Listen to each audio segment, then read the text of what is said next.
que aunque la Constitución diga que la universidad pública es gratuita y alguna otra palabra, no hay derechos absolutos, todos los derechos son susceptibles de reglamentación y se va haciendo un análisis de el alcance o para quiénes sería esa cláusula y quiénes no estarían comprendidos. Habla de la cantidad de gente que se recibe, de los que ingresan, creo que de 10 que ingresan, 3 se reciben, y va haciendo valoraciones, pero fundamentalmente hace valoraciones sobre la Constitución y el mandato respecto a la gratuidad de la universidad pública. Esto creo que era La Nación hace 2 días. Esto les pone en evidencia que el tema universitario va a dar bastante que hablar y por ahí van a pasar cosas disvaliosas. Bien, ¿en qué se basa el neoconstitucionalismo? Vayan a la página 6. A ver, usted Fopiani dice que la tiene a la nota por ahí. Vaya a la página 6 y ahí van a ver, creo que está en color, sí, porque por lo menos yo lo veo, está en color, capaz que lo tienen resaltado o no, en lo que he subido alguna vez. No, lo tengo yo. Bueno, a la página 6. Y por ahí te dice el jurista italiano Guastini señala 7 condiciones que permiten hablar de la constitucionalización de un determinado sistema jurídico. Léete la primera, por favor. Voy. Dice, incorporación de una constitución rígida que incluye los derechos fundamentales. Para que tengamos un sistema que se base en la Constitución, obviamente tiene que haber una Constitución. Esto es una verdad de perogrullo. Y una Constitución rígida. Esto significa poner en evidencia que la Constitución no puede andar modificándose a tontas y locas todos los días, por ir a un ejemplo extremo.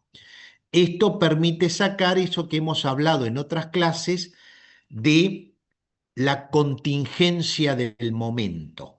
Una constitución está por encima de un gobierno coyuntural o de un triunfo electoral. Continúa leyendo y nombra el numerito que está adelante. Bien. 2. La garantía jurisdiccional de la supremacía constitucional. Que la constitución es la ley suprema. Nosotros ya lo hemos visto, artículo 31 y todos los otros, pero fundamentalmente el 31 que les decía, esta constitución, los tratados y las leyes son la ley suprema. Sí, continúa. La 3. La fuerza vinculante de la Constitución, que no es un conjunto de normas programáticas, sino preceptivas. Entender que una constitución no es un catálogo de buenas intenciones, que una constitución no son generalidades o cosas lindas dichas en el aire, sino que una constitución tiene mandatos, tiene preceptos y esos mandatos se cumplen. Una constitución rige, es operativa. Cláusulas programáticas están en el programa, creo que en la unidad 2 anda por allí metido. Cláusulas programáticas significa que la Constitución manda algo, pero ese algo se va a poder hacer cuando se pueda. Ejemplo, la Constitución en el 14 bis le habla del acceso a la vivienda digna. Bien, ¿alguien sabe dónde está la oficina de acceso a la vivienda digna?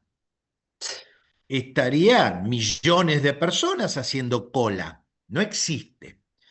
Entonces, Las cláusulas programáticas son un mandato, vamos a hacer vivienda digna, coma, cuando se pueda. Eso es lo que se trata de evitar, de que una constitución tenga normas programáticas y que la mayoría de las normas o todas sean operativas. Esto es que rijan, que se pueda exigir. Obviamente, este tema de las cláusulas programáticas nos lleva a un tema choto, a un tema que seguramente puede ser mal interpretado y es aquello que alguna vez en clase ya hemos dicho, el costo de los derechos. Para que algo deje de ser programático, al lado del mandato hay que meter una partida presupuestaria. Andrea debe estar muy contenta seguramente con la constitución nueva de Santa Fe en cuestiones de niñez, en cuestiones de familia, etcétera, pero es consciente que se necesitan partidas para que eso se pueda llevar adelante. Si no es muy lindo, uno va a decir qué lindo Santa Fe, yo quiero vivir en Santa Fe. Esto que siempre les digo en broma y en serio, acceso a una comida diaria, sana, saludable, acceso a ejercicio físico, etcétera. Pero después tenemos que tener partidas para que esto se pueda llevar adelante.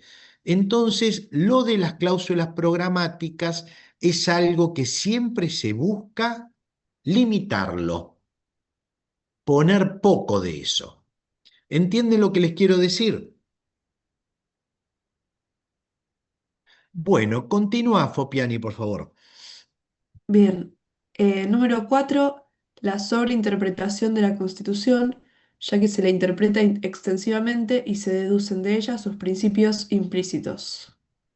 Esto a lo que apunta es tratar de llegar a lo profundo de la Constitución para resolver problemas. Esto es lo que generalmente hace la Corte Suprema. La Corte resuelve con la Constitución, no tanto con una norma. Encontrar en la palabra escrita muchas veces en la noche de los tiempos, 1853-60, en un texto de aquella época, encontrar la solución a un problema de hoy. No es fácil, por eso se habla de sobreinterpretación, interpretarla extensivamente, tratar de encontrar en la Constitución la respuesta a los conflictos intersubjetivos de hoy, allá, escrito en la época de las carretas. No es fácil. Y eso lleva entonces a interpretaciones que se ajustan a los tiempos. No es lo mismo cómo se interpreta la Constitución hoy a cómo se interpretaba, mejor dicho, hace 50 años o 30 años. Adelante, Popiani. Bien. Número 5, la aplicación directa de las normas constitucionales, que también se aplican a las relaciones entre particulares. Que la Constitución se aplique a las relaciones entre particulares. Hoy todos ustedes, por suerte, lo están empezando a aprender en derecho privado. ¿Se acuerdan que hemos leído en clase del Código Civil y Comercial, el artículo primero, que le dice que los conflictos entre personas, entre particulares, se resuelven por este código conforme la Constitución argentina, bla, bla, bla? Esto es lo que se llama, ya lo hemos dicho, la publicización del derecho privado. Encontrar en la Constitución la respuesta a conflictos del derecho privado. Publicización. Esto que fue escrito hace mucho tiempo por Osvaldo Santiago es lo que recepta el código nuevo de hace 10 años. Creo que se cumplen 10 años este año o algo así, del nuevo Código Civil y Comercial. Adelante.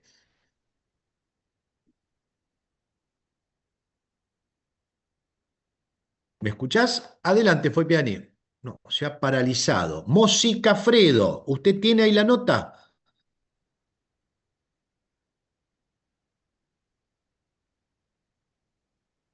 Sí, profe, buen día. Bien, buen día. Continúa leyendo, por favor, página 6 Dale, seguramente del se me va a quinto. apagar la cámara porque tengo que pasar a la otra pestaña.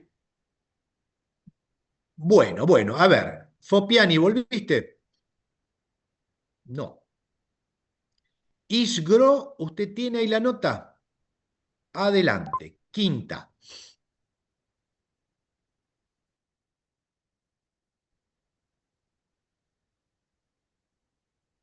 Bien, lo que habíamos dicho también se relaciona. 6.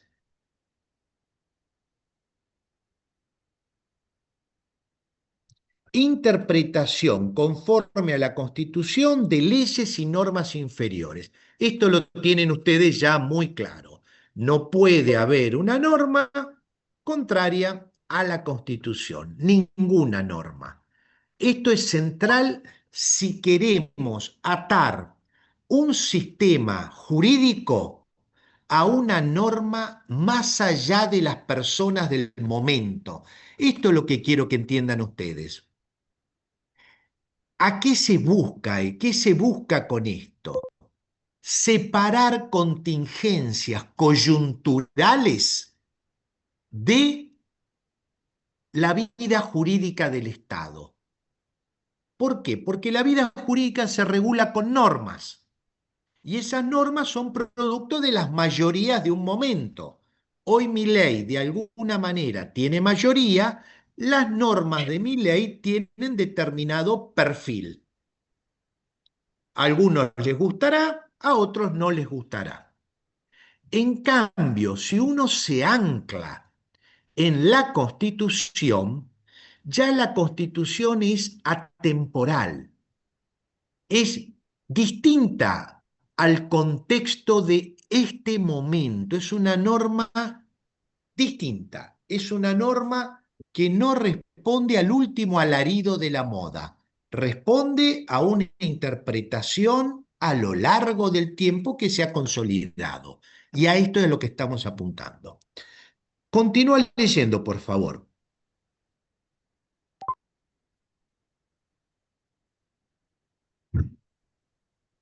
¿Qué significa esto? Que en la discusión diaria no debe estar presente la ley base sí o la ley base no, o qué hacemos con la universidad, la arancelamos, no la arancelamos, etcétera. Que en la discusión se lleve adelante sobre la base de la Constitución. No discutimos el último alarido de la moda de una ley. Discutimos el mandato constitucional, lo que la Constitución nos dice en el diálogo político. Esto cuesta. Y esto en Argentina es muy evidente porque siempre estamos trabajando sobre la coyuntura. Nunca estamos pensando a largo plazo o pensando en un proceso que viene de atrás de hace mucho. Siempre es arreglar cómo junto plata para mañana, cómo pago estos sueldos, cómo hago esta obra, etcétera. Es muy coyuntural, entonces nos cuesta ver que discutamos ideas constitucionales cuando generalmente estamos discutiendo cómo llegamos a fin de mes como país, hablo, como Estado. Ujú. Bien, estos son los caracteres centrales en los cuales se dan si queremos tener un sistema anclado en la Constitución. Ahora vayamos a la página 7. Página 7. Ahí les dice al final de la página de la Constitución considerada fundamentalmente como carta política. ¿Lo han encontrado? La Salle, a ver, conecte su audio y lea ese párrafo.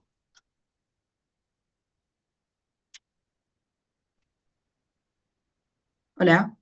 Sí, De la Constitución considerada fundamentalmente como carta política dirigida básicamente al Parlamento, se pasa a su consideración como norma jurídica suprema y de aplicación directa, dirigida fundamentalmente a los tribunales, en especial al Tribunal Constitucional.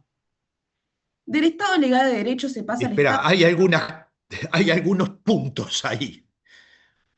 Entonces, ¿qué significa esto que leyó? En primer lugar, que la Constitución no debe ser mirada para algo para el Congreso, que el Congreso cuando sancione una ley mire la Constitución, mire los derechos, mire el trámite. No, acá lo que nos dice era a que consideremos a la Constitución como una norma suprema de aplicación directa dirigida a los jueces, que los jueces a la hora de resolver miren ese librito chiquito que se llama la Constitución Argentina y no miren la ley. ¿Se acuerdan eso que hemos dicho? El derecho no es la ley. El derecho es también la ley, pero está la Constitución y los principios del derecho bien presentes. Adelante, la Salle. Del Estado legal de derecho se pasa al Estado constitucional de derecho, donde la Constitución, mucho más que la ley, se convierte en el centro de todo el sistema normativo. La De la, central- Constitución es el centro del sistema. Adelante. de la centralidad del Estado, de sus prerrogativas, se da lugar a la consideración de la persona humana y sus derechos como ejes del sistema jurídico. De la soberanía del legislador se pasa la palabra final a cargo de los jueces. Ahí está. ¿Se acuerdan que yo alguna vez les decía que el 1800 fue el siglo de los parlamentos, de los congresos, de que el poder estuviera en el pueblo y el pueblo estaba representado en un parlamento? El siglo XX fue el siglo de los poderes ejecutivos porque aparecieron la concentración del poder, el fenómeno del caudillismo, caudillos populares, Perón, Irigoyen, también líderes fascistas, Mussolini, Hitler, y entonces el siglo pasado se miraba mucho qué pasa con el que manda, porque de golpe había concentración del poder. Y le dije que al final del siglo XX estábamos pasando al poder en los jueces, que la justicia pasaba a ser un elemento central y entonces la ciencia jurídica miraba a cómo funcionaban los jueces. Acá lo que dice es esto: de la soberanía del legislador se pasa a la palabra final a cargo de los jueces. Los jueces tienen un rol central desde finales del 1900 en la vida política de un Estado. Por eso hay tanta bronca, por eso hoy hay tanto debate con los 200 cargos de jueces que tiene este presidente para cubrir y quiénes van a ser precisamente esos jueces. Adelante, Lasalle. Junto a este proceso de transformación del derecho interno, se verifica el surgimiento y la expansión del derecho internacional de los derechos humanos, tanto regional como universal. El derecho internacional de los derechos humanos, lo que ya hemos dicho alguna vez. Usted no solo tiene los derechos que le da su Estado, sino también los que la comunidad internacional les brinda a ustedes. Y esto es un tema importantísimo porque habría una tutela de tratados a sus derechos internos. no solo los que le da su país, sino los otros. Adelante. La Declaración Universal de los Derechos del Hombre del 10 de diciembre de 1948 y los posteriores tratados internacionales sobre derechos humanos que lo continuaron contienen el nuevo paradigma de la convivencia jurídica nacional e internacional, que de modo creciente y progresivo modificará también la fisonomía de los sistemas normativos internos. Aparece la persona humana como sujeto del derecho internacional y se produce una profunda reformulación del concepto de la soberanía estatal. La armonización de los legisladores y jurisdicciones nacionales. Espera, ¿qué significa eso? Reformulación del concepto de soberanía. ¿Cuándo un Estado es soberano? ¿Recuerdan algo del secundario? ¿Por qué se decía que el Estado era soberano? No tiene injerencia. Porque no habría injerencias, porque no habría un poder por encima de él. Un Estado es soberano porque no reconoce a ninguno otro por encima de él. Pero cuando entramos en la internacionalización de los derechos humanos, esto cambia. ¿Por qué cambia? Porque por encima de las leyes de tu Estado puede haber otras leyes. Una convención, la Convención Americana. Por encima de los jueces de tu Estado puede haber otros jueces. La Corte Internacional de Justicia, la Corte Interamericana de Derechos Humanos. Y por encima de tu poder ejecutivo, quizás hay un poder superior. A ver, Hussein de Irak, no, Hussein, ¿cómo se llamaba? El de Irak, ya ni me acuerdo cómo era el dictador de Irak. Un día invadió Kuwait. Hussein creo que se llamaba, Kuwait. Saddam Hussein. ¿Eh? Sí, sí, Saddam Hussein. Saddam Hussein, correcto. Invadió Irak. Se reunió el Consejo de Seguridad de Naciones Unidas y dispuso mandar un ejército a pararlo a Hussein. Y a Hussein lo sacaron a los tiros de Kuwait, volvió a Irak y hasta la segunda invasión siguió siendo el presidente. Hoy en día, aún los poderes ejecutivos no pueden hacer lo que quiera porque hay un orden internacional o ese orden quizás ha sido cambiado hoy con Trump, hay un loco internacional que condiciona las soberanías estatales también. Usted no puede cobrar un peaje en el estrecho de Hormuz porque viene este loco y lo bombardea. Usted no puede pensar distinto porque corre el riesgo que le caigan con un dron, etcétera, etcétera. Entonces, los estados, la idea de soberanía es evidente que está fuertemente condicionada hoy en día. Usted hoy en día en una comunidad internacional no puede hacer lo que quiera como país porque puede recibir un vuelto importante. ¿Me entienden lo que les quiero decir? ¿Alguna duda sobre lo que venimos diciendo? Bueno, adelante, Lasalle. La armonización de las legislaciones y jurisdicciones nacionales, supranacionales e internacionales en materia de derechos humanos constituye tal vez el mayor desafío que enfrentan actualmente los sistemas jurídicos de los distintos países.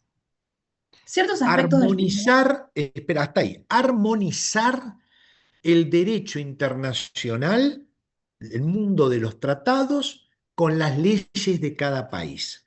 Que no haya conflictos, que las leyes no sean contrarias a tratados, ya sabemos que no se puede por la Convención de Viena, que las normas internacionales sean conocidas por los jueces y las apliquen, atento su vigencia y su primacía sobre el derecho interno.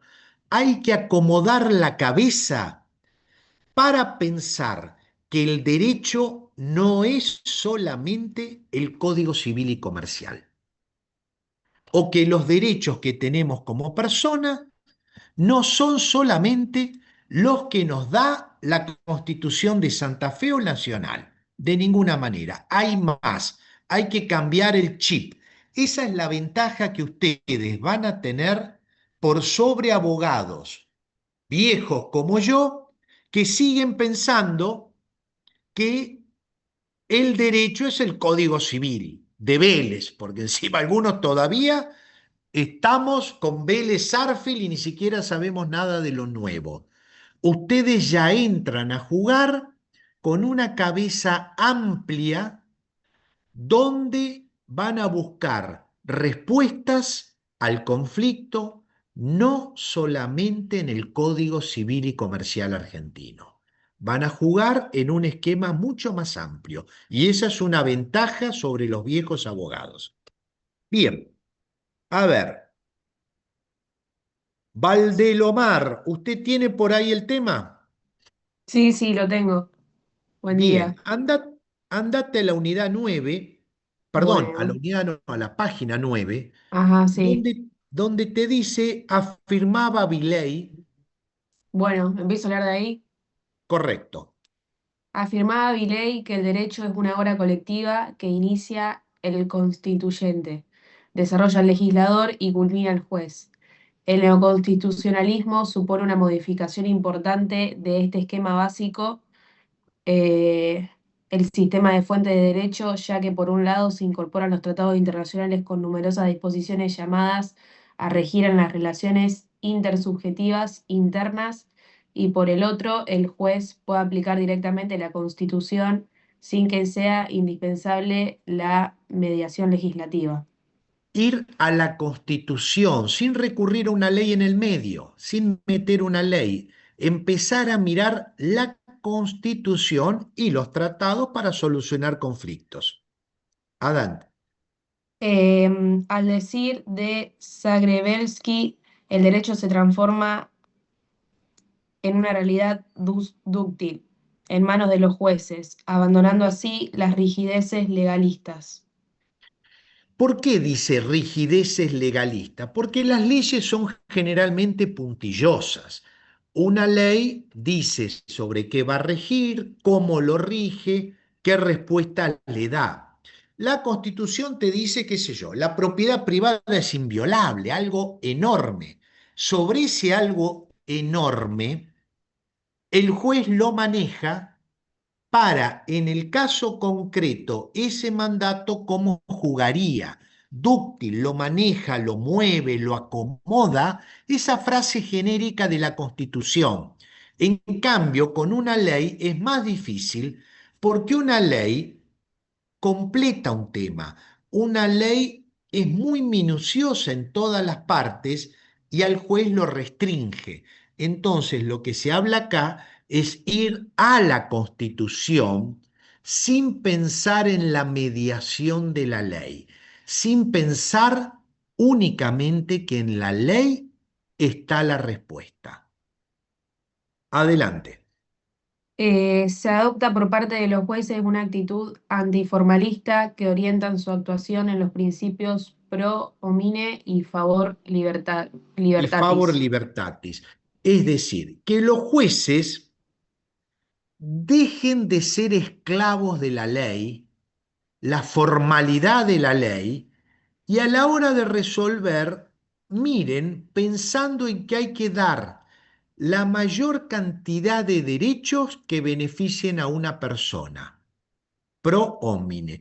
Los derechos deben ser interpretados de la forma que mejor tutele a la persona y a favor de la libertad también. Esto es, no circunscribir a la persona, darle el mayor espacio en su, el mayor espacio en su labor, en su trabajo, en lo que sea, no restringir a la persona. No, hasta ahí Ah, vamos bueno. en esta parte. Ahora andate a la unidad, a la página 10, al final, que te dice se pretende que la norma.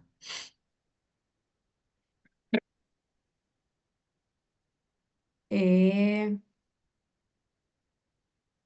que está como a la mitad más o menos acá lo encontré. Por abajo, se Se pretende. pretende que la norma, además de ser válidamente dictada, sea justa porque respete y desarrolle los derechos humanos y sea eficaz y operativa porque ellos estén garantizados en la práctica. Hay una Bien, redefinición de los conceptos de validez y vigencia normativa. Ahora la vigencia señala simplemente que una norma ha sido dictada por las autoridades públicas y pretende producir efectos jurídicos, mientras que validez jurídica pasa a significar conformidad con los derechos humanos de los ciudadanos. ahí está. Lo que importa entonces es la validez jurídica, que la norma respeta, está de conformidad con los derechos de los ciudadanos. Continúa leyendo. De autores como Kelsen, Hart, Ross y Bobbio, Y Bobbio, cuyas doctrinas predominaron en la primera parte de la segunda mitad del siglo pasado, se pasa a otros, como Alexei Dworkin, Dworkin, Dworkin, Arnio y Zagrebelsky, Belsky. que son filósofos que comienzan a destacarse en el pensamiento jurídico en los ambientes académicos germano, anglosajón, escandinavo e italiano, respectivamente. Kelsen, Hart son positivistas. El derecho es la norma, hay que subsumir el conflicto en la ley y en la ley está la respuesta. Y la ley, no vamos a discutir el carácter moral. La moral no forma parte del derecho. Esto lo van a ver en alguna materia de introducción a algo o como se llame ahora en primer año. Los autores que citan Santiago, Alexis, Dworkin, hablan de los grandes principios del derecho. El derecho es la nota famosa, el derecho como principio y no como reglas, reglas entendido como ley. Debemos mirar los grandes principios del derecho y allí, en base a esos principios, vamos a aplicar la norma, no quedarnos en que el derecho es la ley o que la ley por ser ley ya hay que aplicarla. No, una ley puede ser contraria a principios. Por eso está lo que estudiamos la clase pasada, la inconstitucionalidad de una ley. Entonces, ajustarnos a interpretaciones y no ser con anteojeras esclavos de la ley o la voz de la ley. Hacer interpretaciones desde la Constitución también. Bien, continúa leyendo.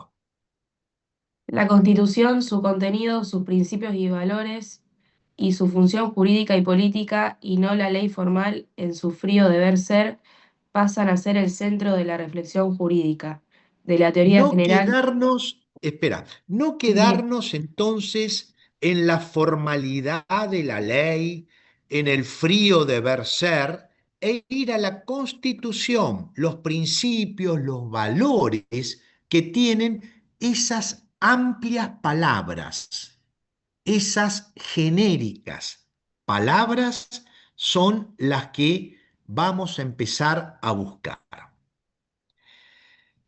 Bien, a ver. Montserrat, ¿usted tiene por ahí esta nota? Bien. Andate a la página 13 Sí, y a mitad de la página más o menos te dice, el neoconstitucionalismo vuelve a plantear el complejo y difícil. dice Léelo, por favor. sí, el neoconstitucionalismo plantea y promueve una nueva relación del Poder Judicial con los demás órganos del gobierno y con la sociedad civil para el logro de la vigencia efectiva de los derechos humanos. Los jueces deben controlar y aún suplir a los demás poderes para garantizar los derechos y hacer efectivas las promesas constitucionales. Así como en el siglo XIX ha sido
pero bueno, ahí me han dicho que existe alguna forma, así que la voy a preguntar otro día en la facultad.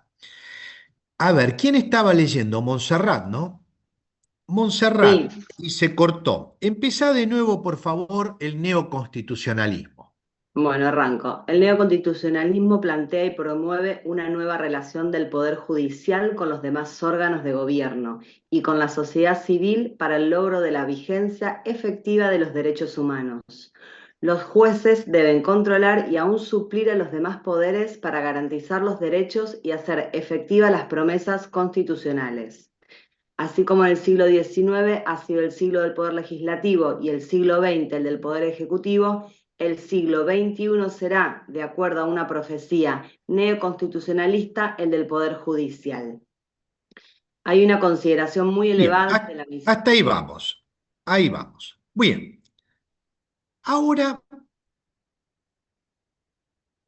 me interesa las críticas. Anótense para leer ustedes los caracteres en la página 17. Empieza un listado de caracteres del neoconstitucionalismo a la hora de resolver problemas. Esto léanlos ustedes después tranquilos, son bastantes, pero me interesa ahora que veamos, para no enceguecernos y pensar que esta es la panacea, viva el neoconstitucionalismo, de golpe veo la luz y cómo viví equivocado antes, etcétera. No, también hay unos problemitas que nos puede traer adherir a esto sin una capacidad reflexiva o crítica. Vamos a la página 19 de la nota, por favor.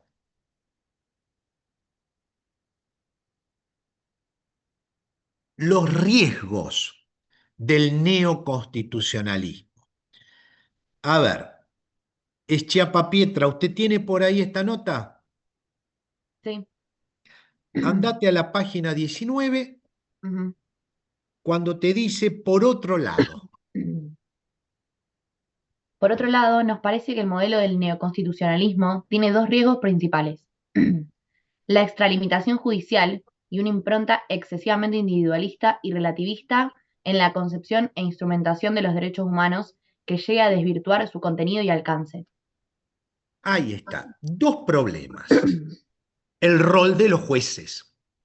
Porque acá vamos a ir a buscar a conflictos una respuesta en grandes y amplias palabras de la Constitución y no en una ley que es meticulosa, puntillosa y nos va a resolver el tema.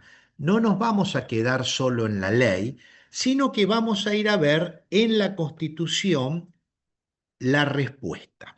Y esto es un tema. ¿Qué requiere esto? Jueces que conozcan el derecho, pero no jueces memoriosos, no un elefante con memoria, un juez que tenga un criterio amplio, un juez que tenga una educación fuerte en principios del derecho constitucional, en filosofía del derecho. Y esto a veces es un temita. Continúa leyendo en la página 20 desde el principio. Una indebida intervención judicial podría llevar a imponer preferencias personales de los magistrados, en coordinación con los medios de comunicación, las ONG más progresistas y a veces los organismos internacionales, por sobre las decisiones de base mayoritaria. Con cierta ironía, señala el Justice Scalia que los jueces Scalia, partidarios de la Living Constitution son jueces felices, porque encuentran siempre en sus preferencias personales que sus preferencias personales, perdón, coinciden con lo que a su criterio señalan los textos constitucionales. claro. Es decir, cómo acomodamos la cabeza para que yo no termine resolviendo por estas cuestiones o preferencias personales pensando que eso es lo que manda la Constitución.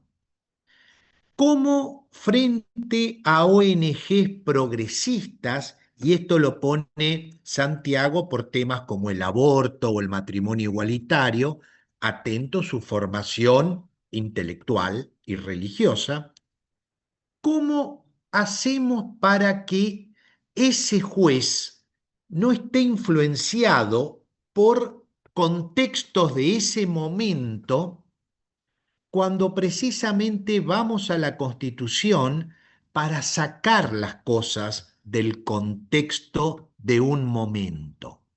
Es un tema delicado. La formación del juez es central cuando vamos a pedir un juez que no falle solo con la ley, sino con valores o principios constitucionales. Los tiene que tener. Y el problema es que muchas veces los principios del derecho varían, depende de la persona. Para unos puede resultar importante la igualdad y para otros la igualdad no es tan importante, por decir una barbaridad, pero cada uno tiene sus propias ideas de cuáles son los grandes principios del derecho. No hay una lista de estos son los principios y hay que cumplirlos, no existe esa lista, con lo cual se corre el riesgo en esta postura de que estemos frente a caprichos de algunos jueces a la hora de aplicar la Constitución. Esto es la contracara de lo que venimos diciendo. Continúa leyendo, por favor. Conecta el audio. Ahí va.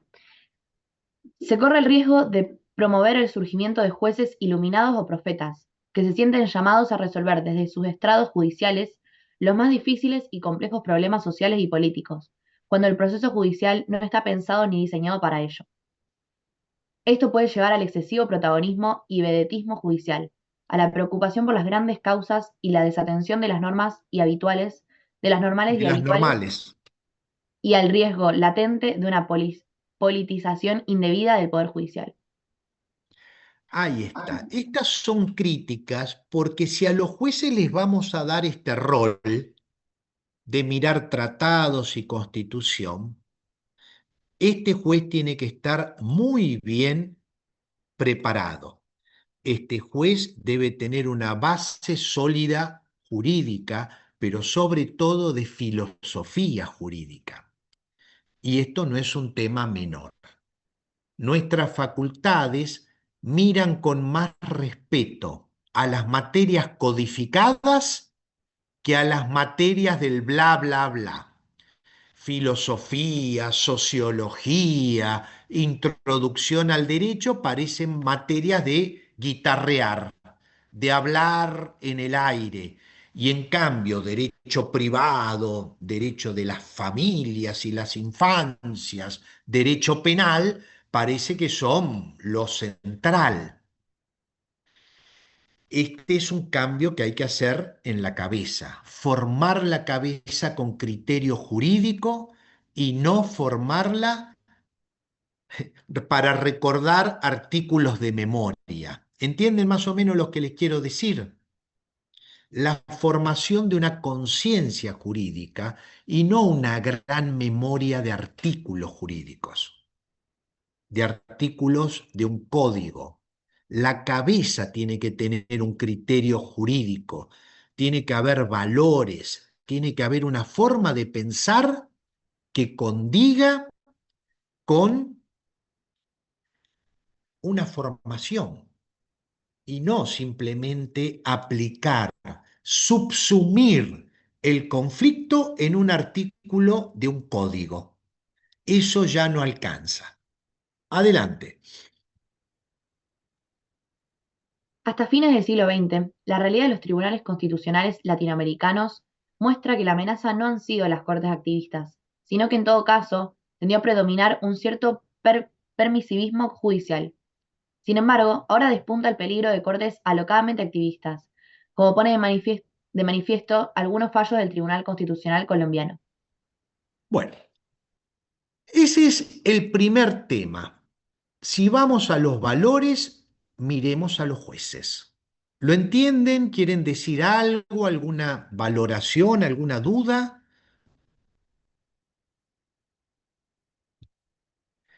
Bueno, el segundo tema es el tema de las personas.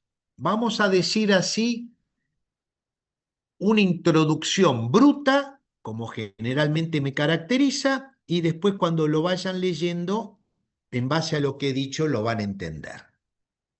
Esto es, si la Constitución, los valores, la persona están central, yo tengo derecho a ser como quiero ser. Y ustedes se la tienen que bancar. Yo quiero andar desnudo.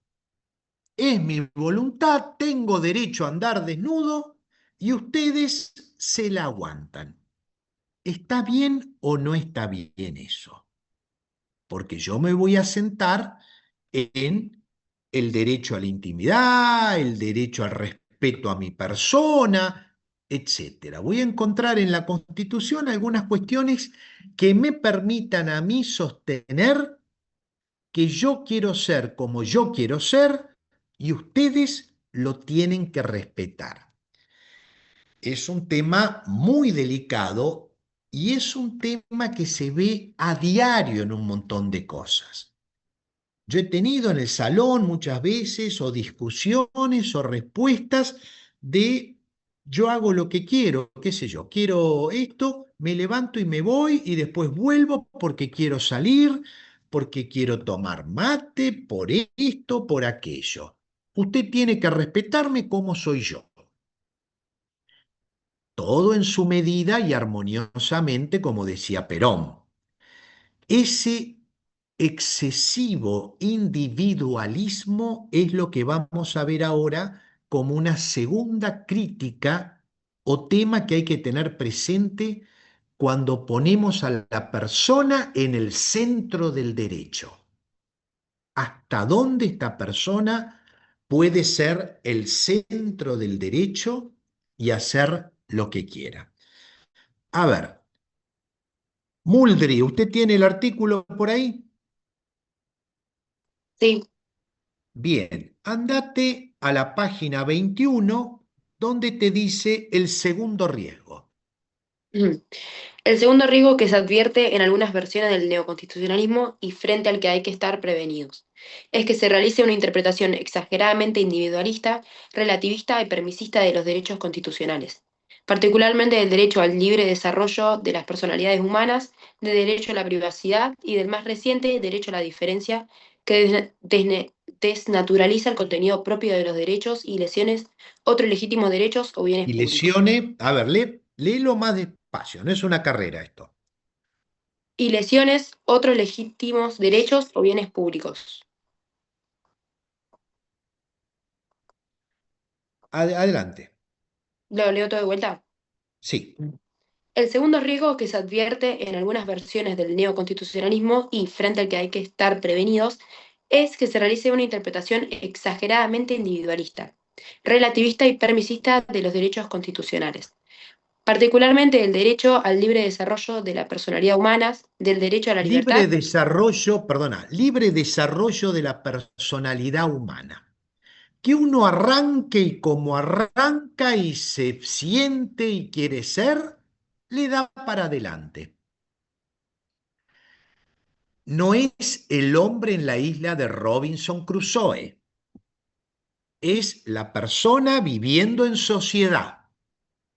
En sociedad, yo tengo el derecho a desarrollarme como yo quiero o si vivo en sociedad existen algunas limitaciones por vivir en sociedad. Continúa leyendo. Derecho a la privacidad y, del más reciente, derecho a la diferencia, que desnaturalice el contenido propio de los derechos y lesione otros legítimos derechos o bienes públicos. En ocasiones, actuando de ese modo, se puede pretender imponer desde los tribunales constitucionales una nueva concepción disolvente de la vida social. Acá se nota evidentemente la impronta propia quizás de la Universidad Austral o del Opus Dei respecto a estas diferencias, valores por ahí contrarios a lo tradicional, etcétera, pero que las debemos considerar aquí también. Las debemos considerar aquí también porque esto es frecuente. A ver, me pasa a mí en mi casa, bueno, ahora ya no hay ningún hijo, pero cuando estaban los chicos, que usted le decía a su hijo, tenés que hacer tal cosa. Y mi hijo contestaba, no tengo ganas de hacer tal cosa. Y yo le decía, mirá, no es una cuestión de ganas. Sé que lo que te estoy pidiendo es una molestia, pero lo tenés que hacer. Y la respuesta sigue siendo, no tengo ganas, hago lo que yo quiero y lo que no me gusta, no lo hago, no siento un compromiso en hacerlo porque eso me molesta, qué sé yo. Estábamos de viaje en la India, a mis hijas las invitan a salir una noche en Nueva Delhi y le pido al varón, che, acompañala, estamos en el culo del mundo, las nenas se van con unos primos a bailar a algún lado, yo quiero que vos estés. Y la respuesta de mi hijo fue, no tengo ganas, me voy a aburrir. Digo, ya sé, pero tenés que ir. No, no quiero ir. Y no fue. Eso por dar un ejemplo de algo que por ahí lo perciben más fácil ustedes. Hacer cosas que uno no tiene ganas. Y fundamentarlo en yo tengo derecho a decidir qué quiero hacer y qué no quiero hacer. No me podés imponer que yo haga algo que yo no tengo ganas. ¿Me entienden un poco lo que les quiero decir? Con un ejemplo así. Esto en el ámbito de una casa. Papá me pide, andá y estaciona el auto, andá y paga esto, andá al supermercado. No, no tengo ganas de salir de casa, que es algo muy frecuente que ustedes, no ustedes que son bellísimas personas y cumplen lo que sus padres les dicen, sino los del Zoom de al lado que quizás tienen esas conductas. Por ahí es lo correcto, yo no lo sé. Pero esta parte del individualismo apunta ya no al ámbito de una casa, sino al ámbito de la sociedad. Yo tengo derecho a vestirme así, yo tengo derecho a decir lo que yo quiera y que eso sea tomado en cuenta. Tenemos derecho a decir, cada uno tiene derecho a expresarse, claro que sí, pero no hay un derecho a compartir lo que dice el otro. Que lo diga el otro no significa que yo tenga que estar de acuerdo, sí tengo que dejar y tiene derecho el otro a expresarse, pero eso no significa que yo deba adherir, no todas las opiniones son válidas. Hay un derecho a opinar, pero no hay un derecho a compartir mi opinión. Entonces ahí empieza a jugar esta cuestión del individualismo, que ojo, la respuesta a esto está en la Convención de Derechos Humanos, la Convención Americana, no en las normas de Hitler. Continúa leyendo, por favor, y van a ver qué dice la Convención Americana sobre un ñato que vive en sociedad y si tiene límites a sus derechos por vivir en sociedad. A la hora de interpretar y operar los derechos, es necesario tener presente la sabia fórmula expresada en el artículo 32 de la Convención Convención Americana Americana. de Derechos Humanos. Toda persona tiene deberes para con las familias, la comunidad y la humanidad. Los derechos de cada persona están limitados por los derechos de los demás, por la seguridad de todos y por la justa exigencia del bien común, en una sociedad democrática. Allí Acá la propia convención nos dice que hay algunos límites, que usted porque sea distinto no puede hacer determinadas cosas y pretender que está amparado en derechos por hacer esas cosas porque usted vive en sociedad, porque hay límites con su familia, con la comunidad, con la sociedad. Los derechos están limitados por el derecho del otro, por el derecho del otro. Las justas exigencias del bien común que no avalan que cada uno haga lo que quiera porque tiene derecho a hacerlo. Este es un tema delicado. Sé que es un tema que cuando uno es joven le cuesta entenderlo, porque si uno es joven tiene que ser rebelde. Es así. No puede usted ser un conservador como yo cuando es joven. Tiene que ser rebelde. Pero debe tener presente que una convención de derechos humanos habla de que hay límites, que usted no puede hacer lo que quiera pensando que tiene el derecho a hacer lo que quiera. No sé qué opinan ustedes sobre este último punto, que es seguramente el que mayores conflictos nos genera en una sociedad que hay de todo y que muchos sienten que tienen derecho a esa diferencia. Yo soy como soy y se tienen que bancar que sea como soy porque tengo derecho a esto.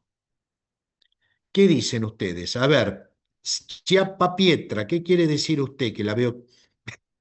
No, mentira, no la veo con ganas de hablar, pero diga algo igual. Eh, yo, sobre este tema, la verdad me parece que como decías, es muy interesante y se presta mucho para el debate y para pensar, más que nada para mí, pensar cómo la vida en sociedad está cada vez más caracterizada por el individualismo y que cada uno, o sea, lo que decía vos, que cada uno hace medio que lo que quiere y piensa que tiene el, que está, tienen que dejarlo hacer lo que quiera. Y que por eso, porque es quien sea, o capaz no es una persona que no es nadie, pero su palabra tiene un poder como si fuese diferente.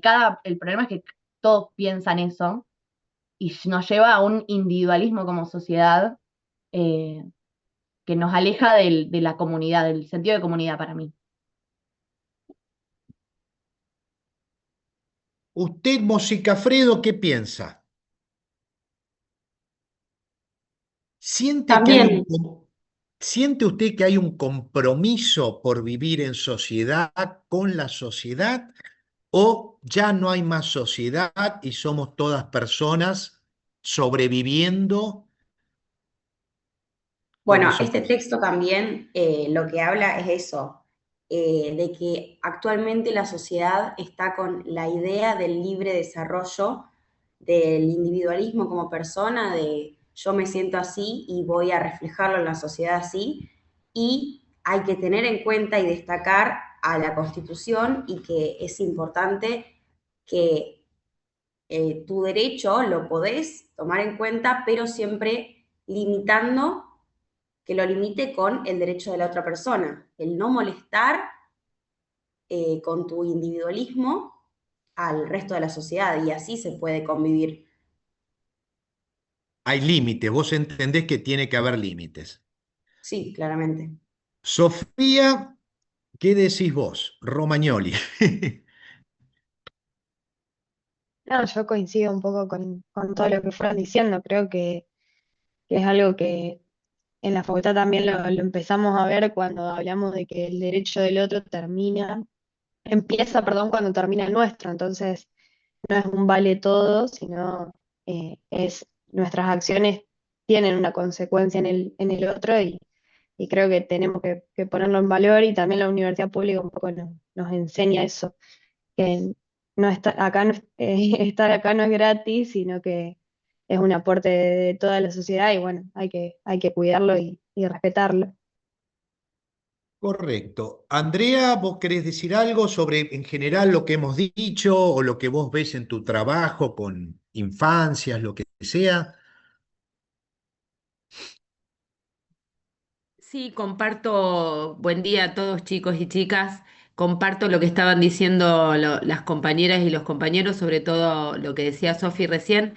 Pensar, por lo menos desde mi ámbito de responsabilidad profesional, cómo acompañamos al menos a los sectores más vulnerables a que puedan sentirse seguros, poder vivir en entornos protectores que favorezcan el estar con otros, entendiendo que hay límites y que el accionar individual de alguna manera impacta positiva o negativamente en el entorno o en la individualidad del otro. No, no vivimos solos.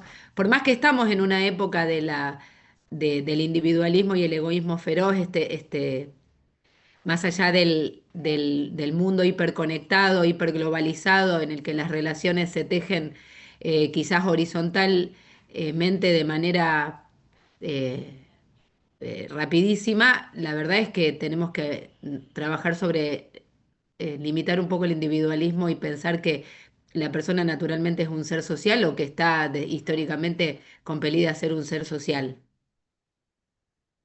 Hay, hay una palabra que me gustaría, y ya terminamos porque quedan 2 minutos, uno, y ya se va a cortar esto, es el compromiso.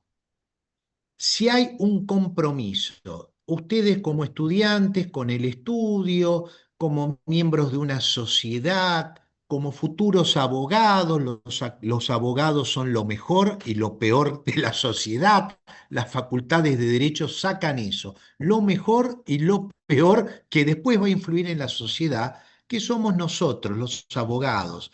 Entonces, el compromiso, si hay un compromiso, que significa pensar en otro, en el otro. Si hay un compromiso en lo familiar, en lo académico, en lo social, en lo deportivo. Bueno, terminamos acá. No sé la semana que viene cómo seguirá el esquema, pero si no hay nada raro, el lunes tendríamos clases presencial. Ah, esperen, no hemos Profe, hablado nada de el examen. eso quería preguntar respecto al De parcial. movida queremos para el otro, no el miércoles que viene, sino el otro lunes. El otro lunes.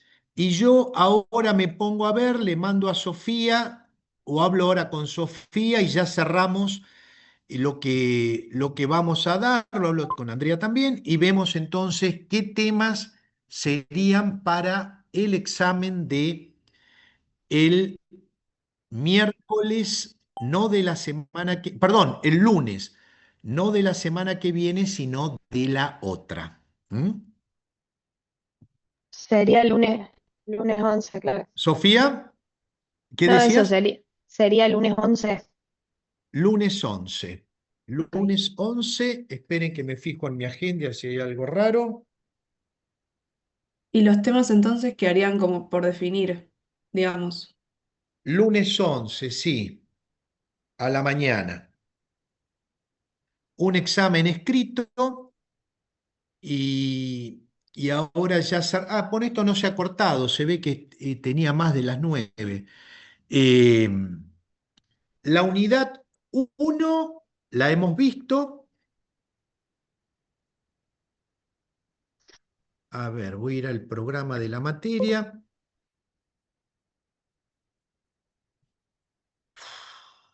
¿Qué pasó acá? A ver,